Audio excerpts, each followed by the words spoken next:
For the longest time, powerful AI has been this thing that lives out there, somewhere in a massive distant cloud.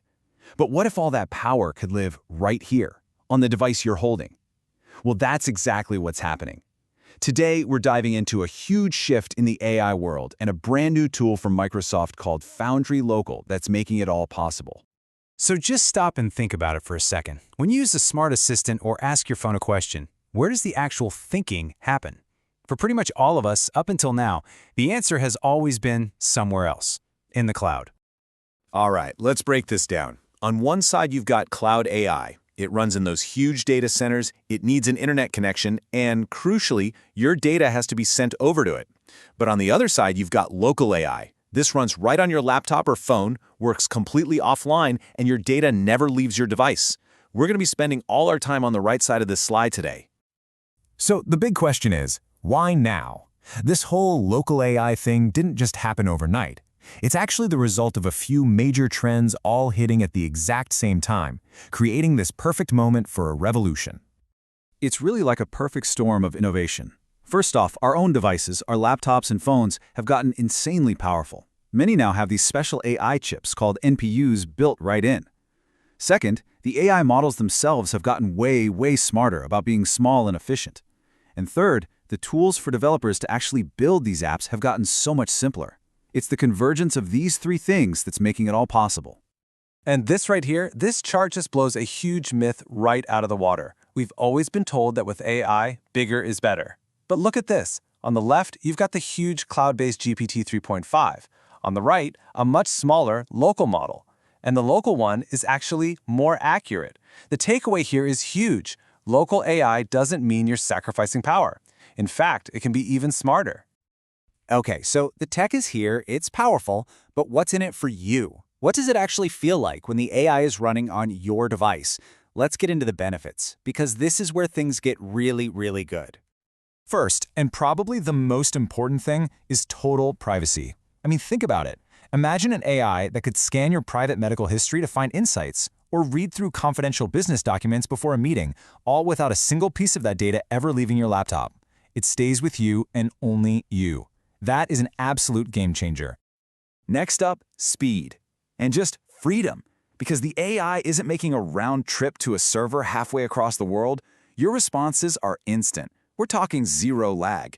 And because it doesn't need the internet, it just works. It doesn't matter if you're on a plane, on the subway, or in a cafe with spotty Wi-Fi. The AI is always on, because it's right there with you. And here's a big one: cost. When the AI is running on your hardware, there's no meter running in the cloud, no surprise bills. For developers, this means they can build incredibly powerful tools that are free to use. And for you, it means you never have to worry about hitting some kind of usage cap. So, if local AI is so great, it's private, it's fast, it's cheaper, why aren't all our apps already doing this? Well, it turns out there's been this one giant roadblock for developers. Let's call it the portability problem. Just look at this. This has been the developer's nightmare. If you want to build one AI app, you have to write custom code for Intel chips and different code for AMD, Nvidia, and Qualcomm, and of course, Apple's chips.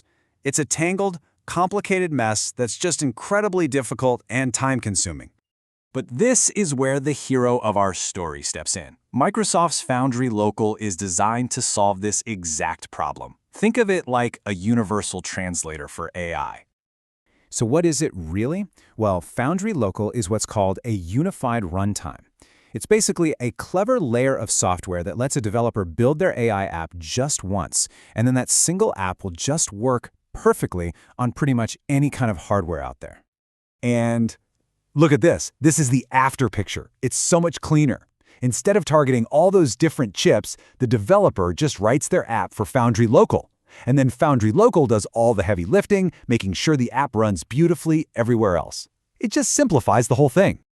And hey, this isn't just a theory. Microsoft actually showed this off. They took the exact same AI app and ran it on a crazy range of devices. New PCs with AI chips, older PCs without them, a machine from all the way back in 2019, and even an Apple Mac. And the result? It just worked. Everywhere. Flawlessly. It all comes down to this quote from Raji Rajagopalan, who leads the team at Microsoft. She said, "The app experience is consistent everywhere." And really, that's the holy grail, right? Making this powerful technology feel exactly the same, no matter what computer you're on. So, how does Foundry Local actually pull off this magic trick? Let's just pop the hood for a second and see how it works. It's actually pretty straightforward. It's really just a simple three-step dance. First, it finds and downloads the right AI models it needs and stores them on your device. Second, and this is the universal translator part, it fine-tunes and optimizes those models to run perfectly on your specific hardware. And then third, it just runs the AI right there, on your device, completely offline. So, what does this all boil down to? What's the big takeaway here? It's that powerful, private, lightning-fast AI isn't just for brand new, top-of-the-line machines anymore. It's now something that can run on the devices that most of us already have today. And that really just leaves us with one final, very exciting question.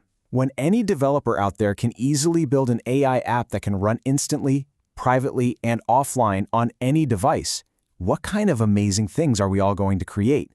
I, for one, can't wait to find out. Thanks for joining me.